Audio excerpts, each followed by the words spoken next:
Greetings and salutations, everybody. Welcome to the best damn movie-related show on the planet Earth, coming to you live from right here at the Stream.TV studios here in Hollywood, California, and an especially warm welcome to all of you people who know who Calvin and Hobbes is. And also here, writer-director John Schnapp. Yeah, it's just a strange feeling when you when you know what Calvin and Hobbes is. You just have a warm feeling in your heart. I don't know. And also here, AMC's Mark Ellis. I'm actually joined by Hobbs right here. You guys can't see him, but he's there all right. Oh, for you who don't know what we're talking about, I'm gonna throw her under the bus. Oh God! Every day we come into the studio, and because sometimes there's some new names and writers and directors that none of us have heard of yet, and sometimes there'll be some pronunciation issues. So I walk into the studio this morning, and Ashley looks at me and she goes, "John, is it Calvin and Hobbes or Calvin and Hobbes?" And I'm like looking at her, I'm like, "Dear God, tell me you're joking." Oh She didn't know who Calvin and Hobbes is. One of the greatest comic strips of all time, Ashley. All time. So I told her I'm going to buy her one of the Calvin and Hobbes collections. And I think I'm going to do a video blog, too. We're going to do a video blog of this, Ashley. After you get a chance to read through the collection I'm going to buy you, we're going to sit down, we're going to talk about your first experience with Calvin and Hobbes. I'm actually a little bit excited that we have a Calvin and Hobbes. But I'm a lifelong fan, and you're not going to buy me one? She's never heard of it before. John, you forgot Ashley already had experience with Calvin and Hobbes. Oh, that's those right. clubs that she goes to. That's right. Little peeing Calvin. She's like, wait a minute. She's like, wait, is that the little guy on the bumper stickers who's peeing on things? He's like, that's your only exposure to Calvin and Hobbes? That's after the tiger died and he went rogue. This generation is doomed. So I was watching Mailbag earlier, and John's thoughts on the rumor of Avengers 3 being split into two films. If I understood John correctly, he was saying that there is no Avengers 3 book to be split. But my question is, what about Kill Bill? There was no Kill Bill book, but that was split into two films, so why not Avengers 3? Thanks from a grateful fan who watches every day. Oh, well, thank you for watching every day. Okay, so for those of you who have not seen Mailbag, and we do a show on the weekends called AMC Mailbag, where all we do is take mailbag questions. This question came up about these reports going around that Avengers 3 is going to be split into two films. And what I so calmly try to explain, it wasn't very calm, what I so calmly try to explain is why this is a really stupid notion being floated around is because there is no Avengers 3 to split in half. So the point I made was I picked up a book and I said, look, the final Hunger Games book, what's the last name again? Mockingjay. Mockingjay, that was the final book in the series. They've been doing one movie per book, but they were splitting the last book into two films. Okay, that's splitting it. Kill Bill was a movie that was originally intended to be written as and shot as one movie. And they had it, and then when they had that one thing, they decided, no, we want to make it two, and they split it into two. The Hobbit was going to be originally split into two, but they intended it as two films. They wrote it, they started shooting as two films, and then decided to split it into three. There is no Avengers 3. Right, so basically what we're talking about is, are they going to do Avengers 4? And the answer to that question is yes. Now, I've had other people email me since Mailbag and say, well, John, what if they just plan to stretch the story of Thanos over into another movie? Isn't that kind of like splitting it? Well, no. Avengers 1 started off the story of Thanos.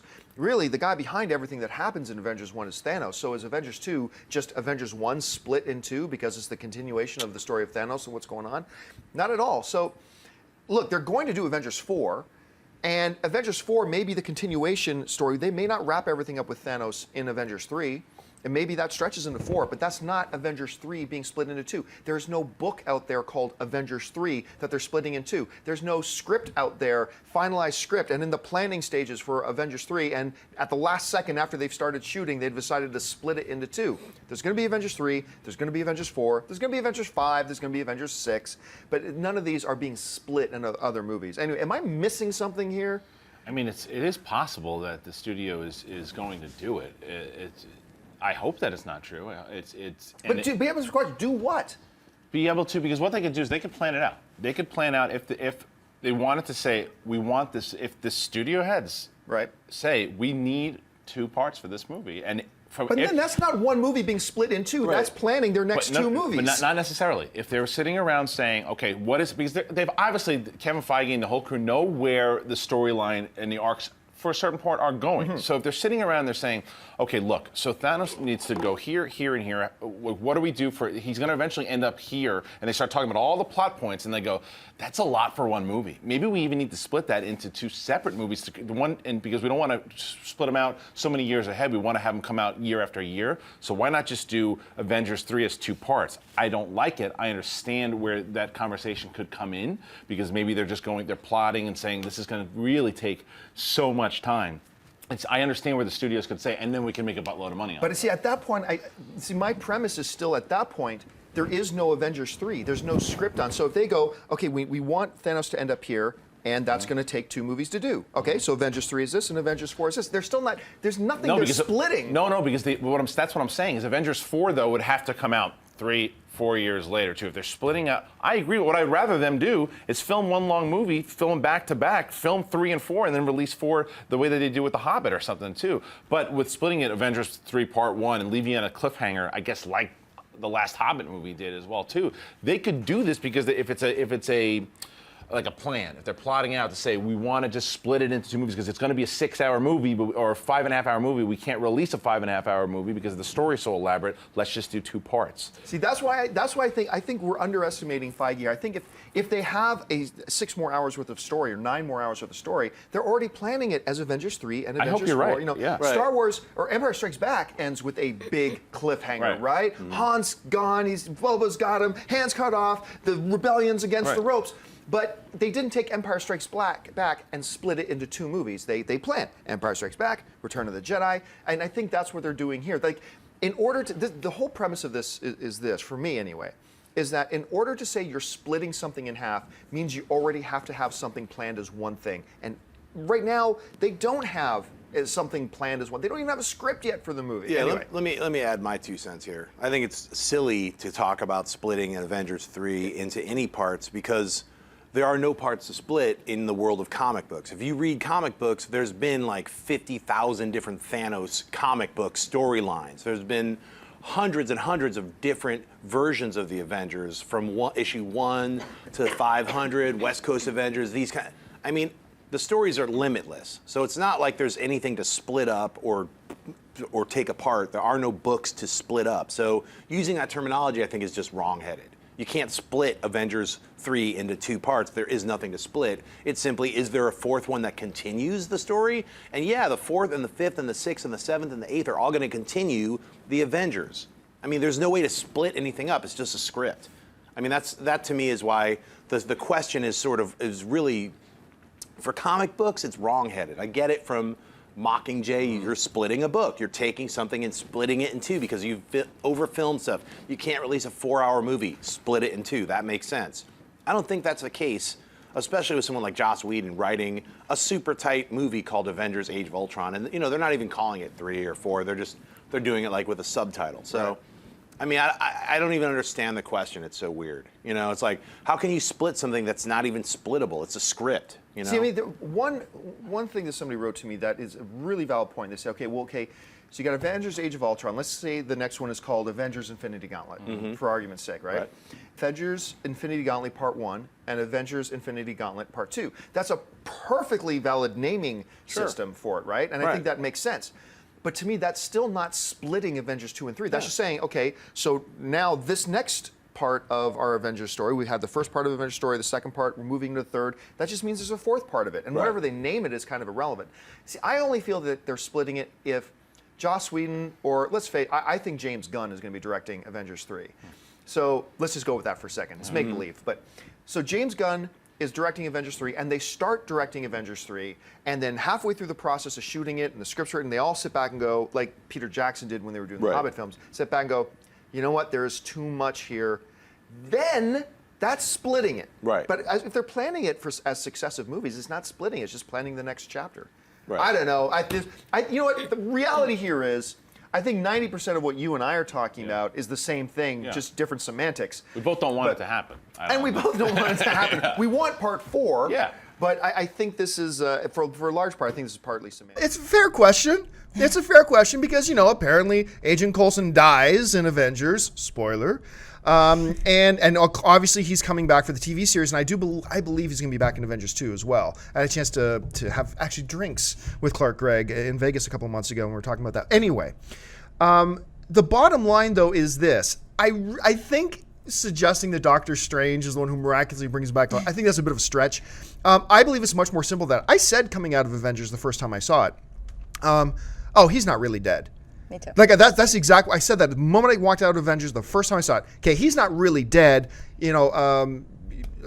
Agent Nick Fury, he just said he's dead to motivate Iron Man and whatever, and that's how he got the Captain America trading cards. I don't believe for a second he's actually dead, and I believe that's probably the angle they're going to take.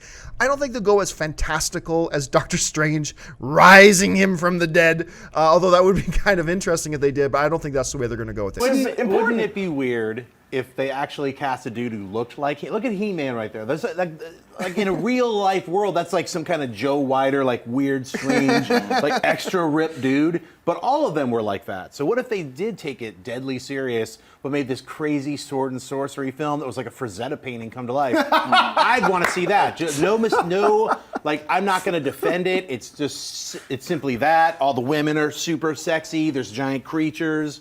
It's just a giant battle with sorcery and wizards and stuff. I would go see that. Tom Brady just ended his contract with the Patriots early to do He-Man. They did my entire voice in Hercules Goes Bananas. John, a Power Rangers movie? Oh dear God, no. No Power Rangers movie. No. And look, if anybody believes that a Power Rangers movie would be financially successful, you're deluding yourself. Nobody will go see that movie. There'll be you and 15 other sweaty nerds sitting in there. I might be one of the sweaty nerds. I'm not going to confirm or deny that I might be one of the sweaty nerds. But that'll be it. The movie will make $8 million on a budget of about 30, and it'll be a huge financial. No one's going to make a Power Rangers movie. Maybe one for DVD, straight to DVD. Maybe one straight to for the Cartoon Network or something like that. But no one's ever going to do that. Why? Because you'll never make your money back on it whatsoever. I know Power Rangers fans are gonna be mad at me for saying that. I'm sorry. Like I encourage fandom. I'm a fan of a lot of stuff that I would never make into a movie. I'm a fan of a lot of stuff that I would never allow to be made into a movie. But I don't know. Am I missing something here, Dennis? Do you think that a Power Rangers film could be viable? No, not financially. No. I mean, the amount of money that you put into it and for the amount of people that are going to go see it, it just doesn't make any sense.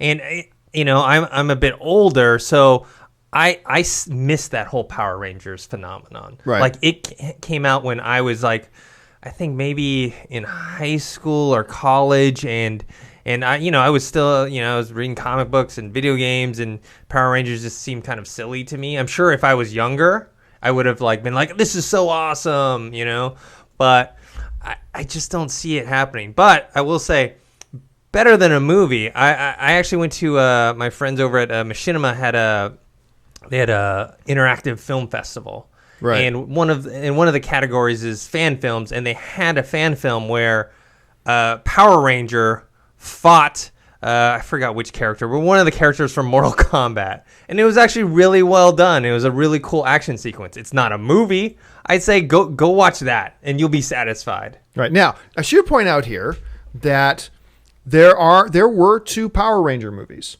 One was in 1995, and that was Mighty Morphin Power Rangers the movie. And get this, worldwide, it made $66 million. Mm-hmm.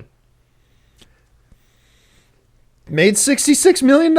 Now, there was a second one that came out 2 years later, and I'm going to let you guys in the chat board guess if the box office for the second Power Rangers movie went up or if it went down. The answer, if you said down, you'd be correct. The first Power Rangers movie, 1995, made $66 million. The second one made $9 million. So when this, that's not the trajectory producers who are putting up their own money want to see. They want to see this. And that's probably what killed it. I think right now, if they were to do a Power Rangers movie, you'd be looking at that type of a result. Or less. Or less. Yeah, I think you might be looking at a $5 to $6 million. I hold out hope for an $8 or $9 million return. I know, I'm pushing it. Woo! I'm going way out on a ledge, but that's the way I see it. There's a question in here on the live chat board. I'm going to take my first one from the live chat board here. And I missed the name because the chat board is scrolling pretty fast. We've got over 1,000 people in the chat board live right now. So, but the question was basically this. What do you guys think about remaking and doing another Power Rangers movie? Guys, you would not believe how many questions I get from people asking about another Power Rangers movie. Wow. I mean, a lot. I'm going to give my answer. Because you're asking me, I'm going to give you my answer. And I always give my honest answer. I have absolutely no desire whatsoever to see another Power Rangers movie.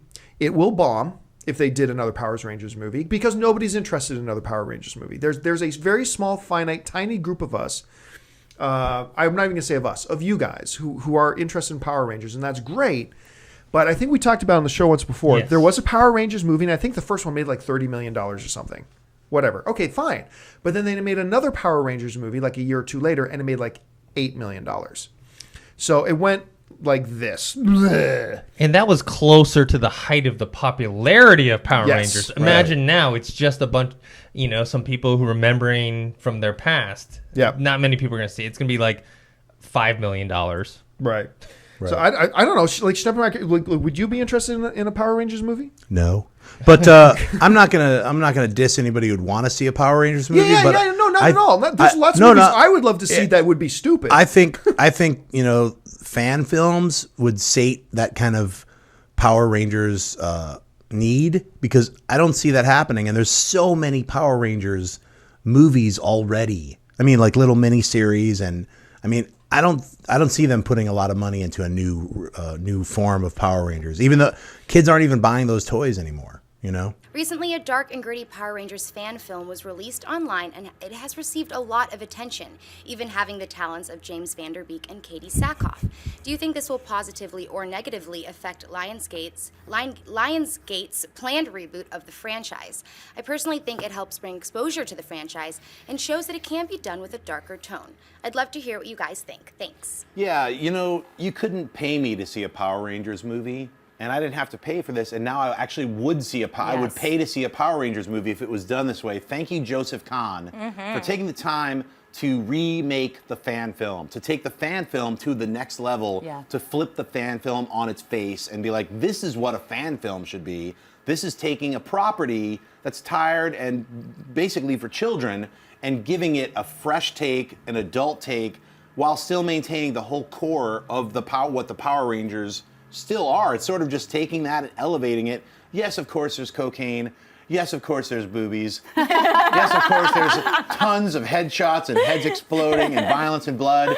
Tell me what's wrong with that, please. As an adult, we all enjoyed that. And also had Katie Sackhoff. Yeah, she's she was incredible. Great. She's so Marvel, good. if you're watching this, you're looking at your next Captain Marvel. I don't know why you're not shooting it by now. James Van Der Beek was incredible. Yeah. Everyone in the cast was incredible. I heard Saban was like, you got to pull this off. And so they pulled it off Vimeo, and it's got these problems. It's like, look, it's a free fan film. And I don't know if I was Saban, I'd be like, thank you so much, Joseph Kahn, for reinvigorating my dead franchise. Totally. Or not dead, but it's just not, no one's really thinking about, Power Rangers, I can't wait for it. No. Now, if this was the Power Rangers and they're like, we're taking a step from Joseph Kahn, we hired him to work on the new Power That'd be Rangers. so smart. You got a built-in audience. You have a 15-minute trailer that everybody's seen. Think about it. Do you think that from the success from these rebooted Star Trek films that we could see a reboot for Next Generation, because that also has a lot of interesting characters that have a lot of canon behind it as well? I loved Star Trek The Next Generation TV series. And I'll still say it on record. The series finale episode, Dennis and I were actually talking about this the other day. The series finale for Star Trek The Next Generation is the best series finale ever on television. It was the perfect wrap up to that show. They did everything absolutely right. I love the way they handled that. And all the movies sucked. J.J. Abrams will be directing Star Wars Episode 7. The announcement came just a few short months prior to the release of J.J.'s next Star Trek movie, Star Trek Into Darkness.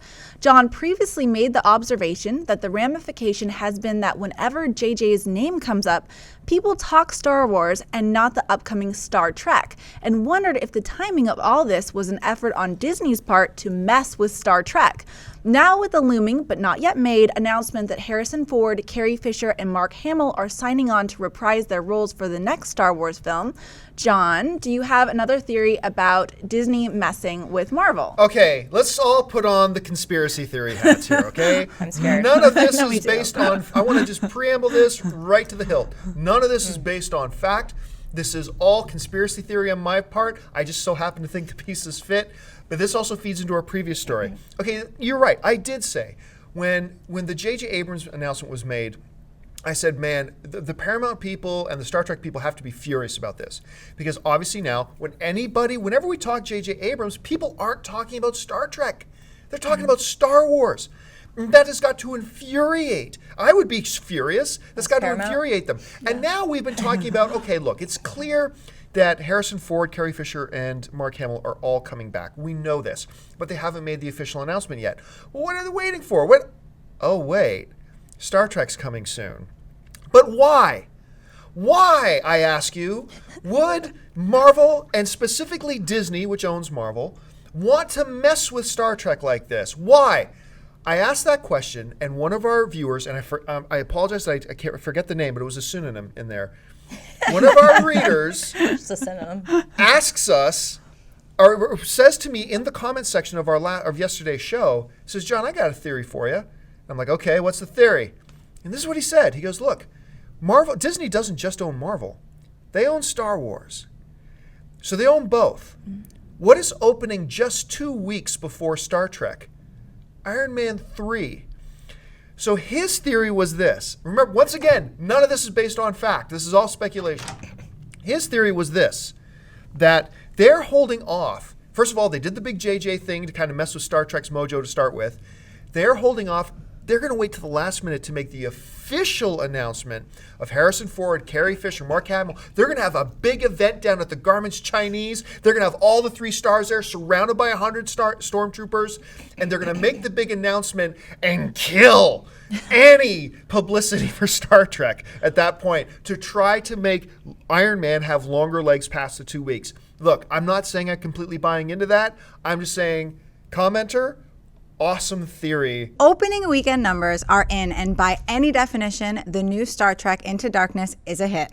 The film made just over $70 million domestically on its opening weekend, with a total of $84 million. When counting its Thursday opening numbers, which makes it almost even with the opening weekend numbers for last Star Trek movie in 2009.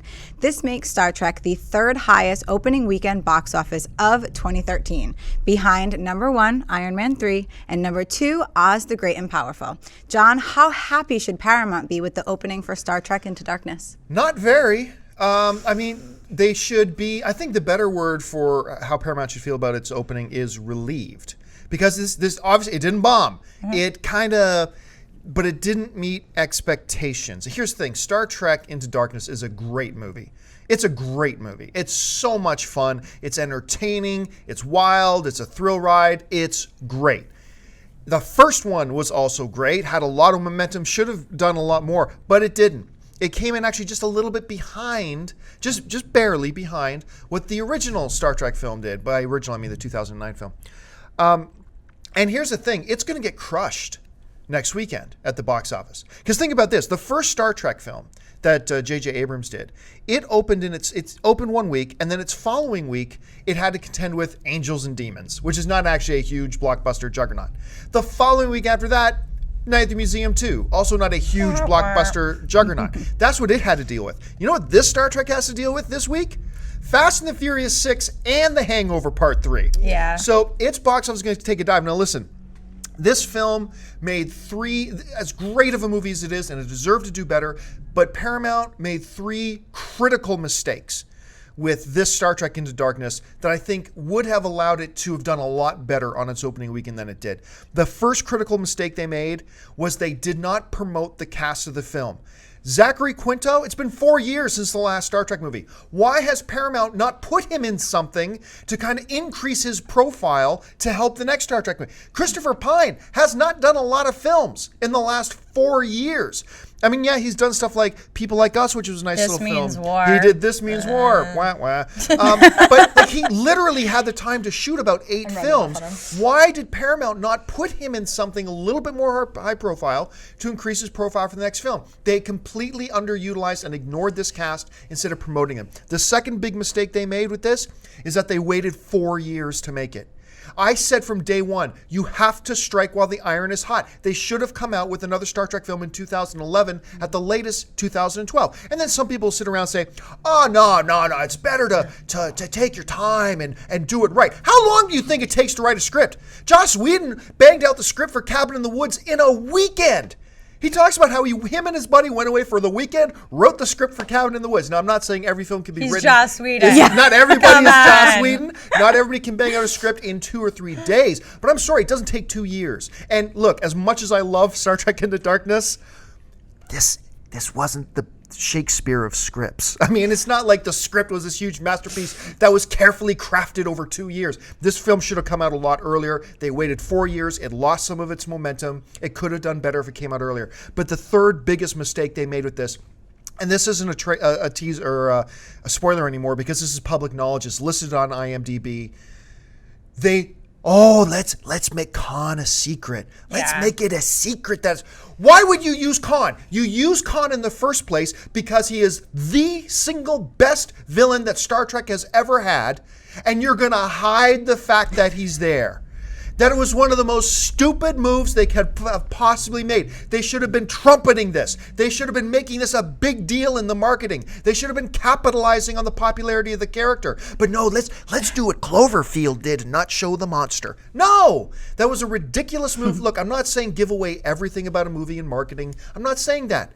But if you're putting Khan in it, tell people you're putting Khan in it. And I think these 3 things equal to, I'm sorry, I think this has to be looked at as big as these numbers are, I think this has to be looked at as a slightly disappointing result for Paramount and Star Trek Into Darkness, because this film deserved better because it is a really good, fun film. You should run out and see it. I was wondering if you think we'll see Khan again in Star Trek movies. I really hope so. Thanks. What do you think, Schnapp? I don't know if they'll use him again. I mean, if anything, they might do a shot, some kind of like little shot of him. But I don't really see them moving forward with him. I see it like the third movie being all about the Klingons. I mean, I see the third movie being about the Klingons as well. I really do. I mean, that he's alive means that they could spin it off, and if they were smart and did the 10 episodes before they do the 10 episode series of Star Trek and then do the third movie, like I'm hoping they would do, Khan could be in one of those episodes. I don't think it's going to happen. I know it's not going to happen. No. That's my wish. Can I retract one of my other wishes and make that that's my fourth That's a good wish? one. Is the Star Trek series before they make Star Trek the third movie. I mean, Cumberbatch is so busy, too. He has so He's much on really his plate. busy. He's in contention for all of these roles right now. I don't know if they'll be able to Can make I just it say, happen. why is it but- always three wishes? Why can't it be 8 wishes? Because that's the classic. I know, the but let's classic break is it. 3. Let's do some new stuff okay, now. fine. I From want now 9 on, wishes. 16 wishes. 16 is even 16 better. wishes from now on. That's why one of your wishes has to be to get 8 wishes. All right. 8 more I wishes. mean, it didn't work in Aladdin, but Right. whatever. 16 wishes instead of 16 candles. That's a movie right there. Get on it, you young adult screenwriters. 16 wishes, starring the Wishmaster. I loved both J.J. Abrams' Star Trek films and Rise of the Planet of the Apes. I was reading something and saw someone rumor that Rupert Wyatt was directing Star Trek 3. Then I saw other sites who said he was just a frontrunner for the job. Which one do you think is more likely or true? Do you think Rupert Wyatt is a good fit? Thanks. Rupert Wyatt would be a great fit, as a matter of fact. I mean, one of the great things about Rise of the Planet of the Apes, which, by the way, is another one of those films, there's about 4 or 5 of these a year, which I love, films that I think, wow, that's going to suck, and then it actually turns out to be really good. And one of the reasons that film worked so well was the pure narrative pacing of Rupert Wyatt. It wasn't just a great spectacle. I was expecting from Rise of the Planet of the Apes that Wyatt was just going to give a spectacle of these giant CG monkeys going at war with police SWAT teams and blah, blah. But the strength of the film was the story and the narrative. It was brilliant. It drew me in. And it did give me the spectacle at the same time. Perfect description for what you need in Star Trek. Now, J.J. Abrams did say when he was interviewed about a month ago, a little under a month ago, he said, look, we would be really lucky, because J.J. Abrams is still a producer on Star Trek. He said, we would be really lucky if we can get a guy like Wyatt. So they are looking at him. They are talking to him. My money says, I think we'll see Wyatt directing the next Star Trek. That's what my money says right now. Don't know for sure. Schnepp, what do you think? Well, I mean, The Gambler, it's a remake of this incredible James Caan film, which is one of my favorite all-time films. Top 20. Let's get a little realistic. Maybe top 100. But anyway, it's an incredible film if you've never seen it. But to have Mark Wahlberg play an updated version of that character, it sounds fantastic with Wyatt directing. Incredible, but I don't see it taking that long. It's a live-action film. There's not a lot of special effects. They could shoot it all in like a weekend in Vegas. Literally. Go to Circus, you're done. Let's wrap. It's a wrap. Start editing. So I think even if he does that film first, he could still shoot the Ape sequel. And I love the Rise of the Star Planet. Trek sequel. Well, yeah, the Star Trek sequel. I'm just saying, the Rise of the Planet of the Apes. I also thought it was gonna suck. I mean, those first trailers. If you saw those trailers, it was laughable. You know what I mean? And then I saw it, I was like, oh my God, I'm gonna cry. They're hurting Caesar. They're hurting him. Get revenge on the humans. So it was like, I'm with the apes at the end. And I never saw that coming. I'm a little worried about the sequel of the Planet of the Apes because it's Reeves directing from Let Me In. I don't know if he has Cloverfield. Yeah, I don't know if he has that touch that Wyatt has, the ability to get the emotion. And that's what made Rise of the Planet of the Apes work for me. It was like, well, we'll find out. Yeah. I hope it. I really want him to nail it. And also, so Star Trek. I seriously hope he's directing it. I think without question, I think all of us around this table are going to agree that when looking at the Planet of the Apes, we talked about the strength was obviously Rupert's masterful handling of the narrative. I think beyond a shadow of a doubt, what we'll all agree is the absolute worst part of that film was Malfoy from Harry Potter, the blonde kid who's Harry Potter's nemesis. I can't remember the actor's name. Was he the one who was like beating on the apes? Yeah, stupid apes, stupid dirty apes. No, but He's like, oh my. But you're so happy when he gets killed. Bad. Yeah, you're but like, man, he was please terrible. kill him in a horrible way. It wasn't just a bad character, man. That kid can't act. I hate putting that label on anybody, but that kid can't act. I don't know, he gets a hall pass for me. Like, hey, you get one more movie if he still sucks. We'll see how it goes. Mark, you read the list. What did you think? What I'll be happiest with is when Duncan Jones changes his mind and says, no, I'm just kidding. I'm definitely going to do Star Trek 3. If he doesn't do it, maybe his dad will do it. I'd like to see David Bowie's take on Star Trek. Yeah, I agree. Rupert Murdoch. Rupert Murdoch should direct Star Trek 3. Rupert Murdoch, Star Trek 3. A Fox is coming. With Rush Limbaugh as Scotty. Yeah. Always right, always on time. Rupert Murdoch. I stick with Rupert Murdoch. I can't even speak. I'm going to have that Rush Limbaugh Scotty in my head all day. Oh, man. Cheney, who would Cheney be? He's not even part of the Fox. But he'd shoot somebody. But he should be. He's Halliburton. The photo's really weird. It's like not smiling, then really happy. And I think the happiest one is Jones, like, I'm out. It's like, I'm out of here. Brand new Batman vs. Superman trailer has just dropped from Comic-Con. Hopefully by now you have seen it. I will have a link to it in the description below if you have not seen it yet. I have just watched it. Yeah! Holy that trailer's awesome. I'm going to tone it down. I'm going to bring it down.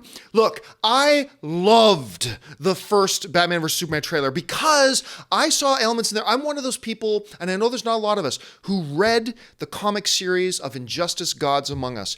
And if you did, then you saw that first trailer was a beautiful amalgamation of The Dark Knight Returns with Injustice Gods Among Us, kind of bled into one. And I thought it was a very, very, very good trailer.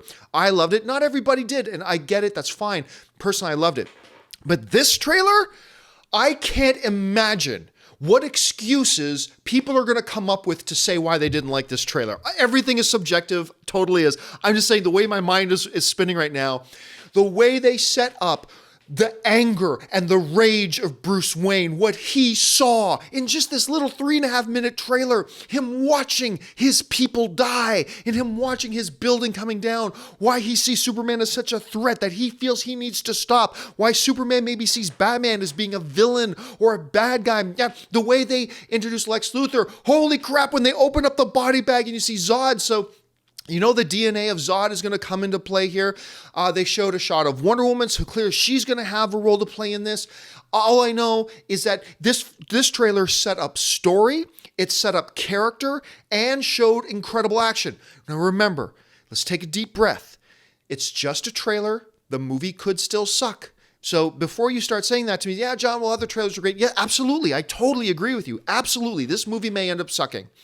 But today, we are just talking about the trailer. And this trailer kicks copious amounts of the whole way even that whole like Senate hearing thing where they set up, it reminded me a little bit of that Iron Man movie where the Senate wanted to talk to Tony Stark and maybe hold him responsible for the technologies out there and blah, blah. That's fine. This looks like it steals all of that thunder and does it way better. I think there are so many different layers of things they can do here, and this trailer just set it up. Now, granted, I just saw the trailer. I got goosebumps on my arm, and I'm still really psyched and pumped and going a little crazy. This is completely unprofessional, but I don't care. Trailer, again, sorry, is amazing. I cannot wait to see this movie. I'm going to go back, watch the trailer about 20 or 30 more times. Guys, I want to know what you think. Jump into the description or jump into the comment section of this video. Please let me know your thoughts. What did you see in there that maybe worried you? Because right now I'm just so overwhelmed by how awesome I thought it was that I maybe need to watch it a few more times to see maybe things that worry me about it. But right now I don't recognize any, so I got to watch it more. But did you see elements in the trailer that maybe left you feeling a little bit worried? What parts did you really, really love? Let me know your thoughts in the description below. So that'll do it for me, guys, for Collider Video. Thanks for joining me, and let's together get really excited about Batman vs. Superman.